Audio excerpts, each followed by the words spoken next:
नमस्कार। आज हम कुछ बहुत ही दिलचस्प स्रोतों पर बात करने वाले हैं जो भगवान जगन्नाथ और आषाढ़ी बीज के इर्द गिर्द घूमते हैं। इनमें इतिहास है, पौराणिक कथाएं हैं और सांस्कृतिक रीतियां भी। तो चलिए कोशिश करते हैं समझने की कि जगत के नाथ का क्या महत्व है और आषाढ़ी बीज से उनका ये अनोखा रिश्ता कैसे बनता है।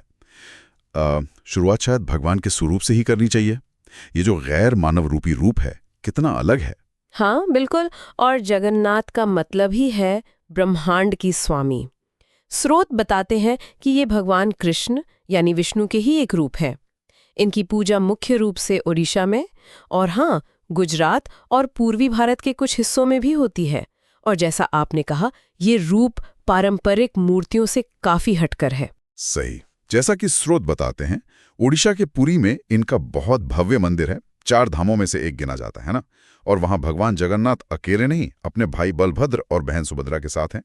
पर ये जो अनोखा रूप है, बड़ी गोल आंखें, हाथ पैर साफ नहीं दिखते, इसके पीछे क्या कहानी है? स्रोत क्या कहते हैं इस बारे में? जी, स्कंद पुराण और ब्रह्म पुराण जैसे ग्रंथ बताते हैं कि ये कृष्ण का एक अनूठा गैर मानवीय रूपी स्वरूप है।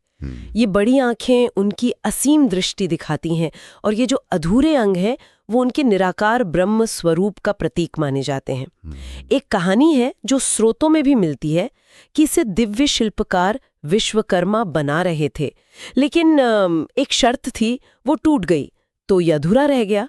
फिर राजा इंद्रद्युम्न ने इसी रूप में इसे स्थापित करवाया। मतलब ये अधूरापन ही इसकी पहचान बन गया।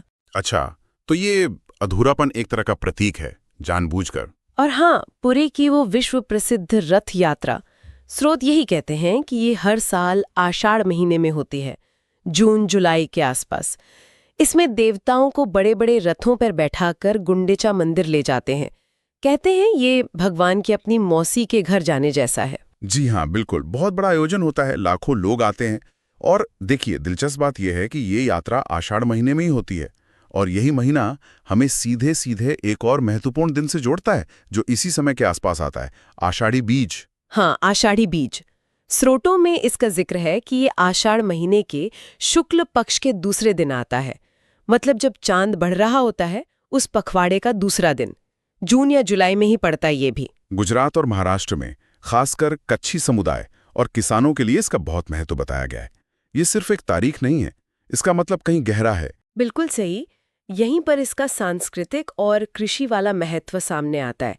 स्रोत इस पर काफी जोर देते हैं कि ये पारंपरिक रूप से मॉनसून के मौसम की शुरुआत का प्रतीक है। किसान इस दिन को देखते थे, मतलब हवा का रुख कैसा है, बादल कैसे हैं, और इससे आने वाली बारिश का अंदाजा लगाते थे, अपनी फसल की योजना बनाते थे। ये एक तरह की पीढ़ियों से चली आ रही लोक विद्या है, कह सकते हैं। और कच्छ का जिक्र भी है, जैसे आपने कहा।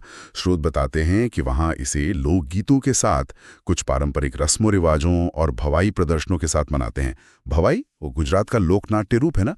और लोग अच्छी बारिश और फसल के लिए प्रकृति देवताओं की पूजा करते हैं और साथ में भगवान जगन्नाथ की भी। तो यहाँ फिर से जगन्नाथ जी का कनेक्शन आ गया। सही कहा।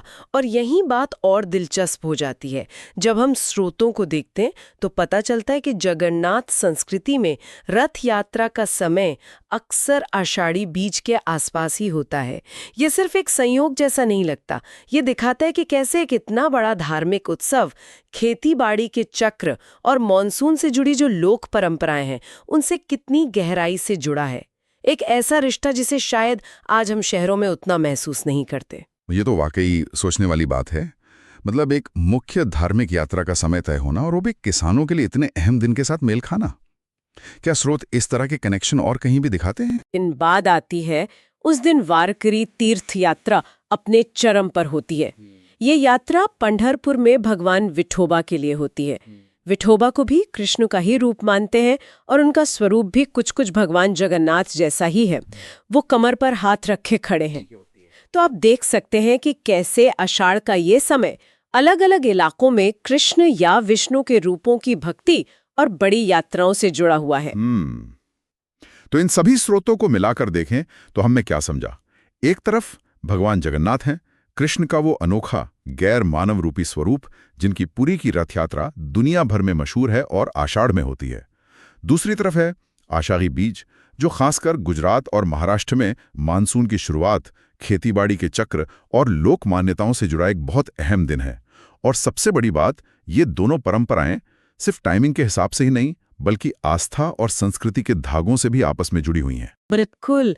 और ये जो कनेक्शन है ना, ये हमें सोचने पर मजबूर करता है। आज के समय में जब हम क्लाइमेट चेंज और प्रकृति के साथ अपने रिश्ते पर दोबारा सोच रहे हैं, तो आषाढ़ी बीज जैसी परंपराएं कितनी जरूरी हो जाती हैं। ये हमें याद दिलाती हैं कि हमारी आस्था, प्रकृति का चक्र और पर्यावरण पर हमारी निर्भरता कितने गहरे से जुड़े हुए हैं। ये जो सदियों पुराना ज्ञान है, शायद आज भी हमें बहुत कुछ सिखा सकता है ना।